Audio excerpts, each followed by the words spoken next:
জঙ্গলের ভিতরে কান দেখা? হ্যাঁ তাই তো, আপনার আবার শোনা যাচ্ছে। চলো দিই, কোনো দুর্ঘটনা করতেছে না তো।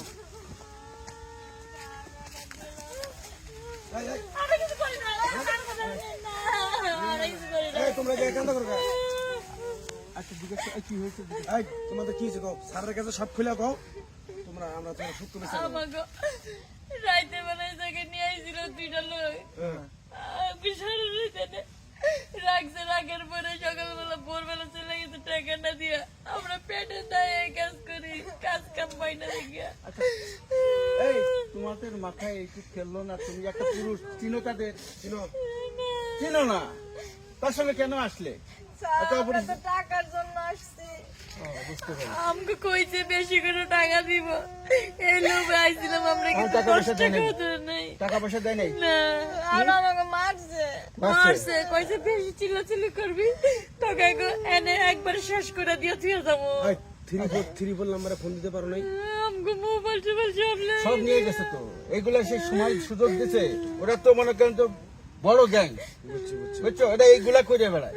যদি খালি ওদের নামটা বলতে পারতাম, ঠিকানাটা বলতে পারতাম। আমরা তোকে চিনি না, আমরা আমার ভিতরে নিজে দাঁড়াইছিলাম সব রাইতে বেলা, আমাকে অন্ধকারের ভিতরে নিয়ে এসে রাস্তা আমরা চিনি না। আচ্ছা চলো, কান্নাকাটি করো না, কান্নাকাটি করো না। ভবিষ্যতে এগুলো আর কিন্তু কোনো সময় করবে না, ঠিক আছে? দোষ খালি ওদের না, তোমাদেরও আছে। স্যার আমরা তো পেটের দায়ে কাজ করি, এই করি তো আমাকে তো পেটের দায় অন্য কাজ করা যায় না? এই নোংরামি এগুলো করতে হবে নাকি? আমরা তো ভালো কাজে খুঁজে, কিন্তু আমরা এই লাইনের মানুষ থেকে প্রতিটা দেখে আমাকে কেউ কাজ দেয় না। আমরা তো ভালো হয়ে গেছে। আচ্ছা একটা কাজ করো, তুমি আমাদের সাথে থানায় চলো। থানায়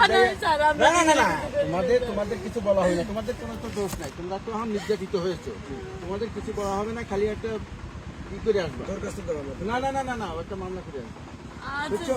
তারপরে হচ্ছে আসামি কোথায় কি আসার বিষয়ে আমরা বাইর করবো, কোন জায়গার থেকে আনছে সেটা আমরা পারবো। আগে তুমি আমাদের থানায় চলো, ঠিক আছে? যাও চলো।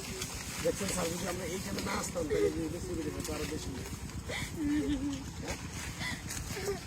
পুলিশগুলো আপনাদের সহযোগিতা করে না? হ্যাঁ না না না, পুলিশ অনেক সহযোগিতা, লাইট নাই দিন নাই, তারা অনেক কষ্ট করেন। আপনারা হইতেছেন জনগণের বন্ধু, আপনারা অনেক কষ্ট করেন নামগুলি। একটু যখন বুঝো নিজেদের সেফের ব্যাপারটাও বুঝবা, যে এখানে একটা অপরিচিত মানুষ ডাইকে নিলে সেখানে যাবা না কখনো। না, এই দেখো আজকে তুমি অসহায়ভাবে এখানে রয়েছো, কাঁদতেছো, এখানে তোমার কেউ নাই, আশেপাশের লোকজন নাই। এখন যদি আমরা এখানে না আসতাম, না জানতাম, তাহলে কিন্তু এগুলো জানতেও পারতাম না। হ্যাঁ, এখানে হর হামেশা এইরকম হয়, ঠিক আছে? কিন্তু এখানে এই নির্জন জায়গা কোনো সময় আসবো না, মেয়ে মানুষ কোনো। ঠিক আছে, আমাদের তো মা বোন আছে, ঠিক আছে? চলো এখন থানায় চলো, তুমি একটা অভিযোগ করো যে এই হয়েছে, তারপর আমরা অ্যাকশন নিচ্ছি। ওকে, চলো।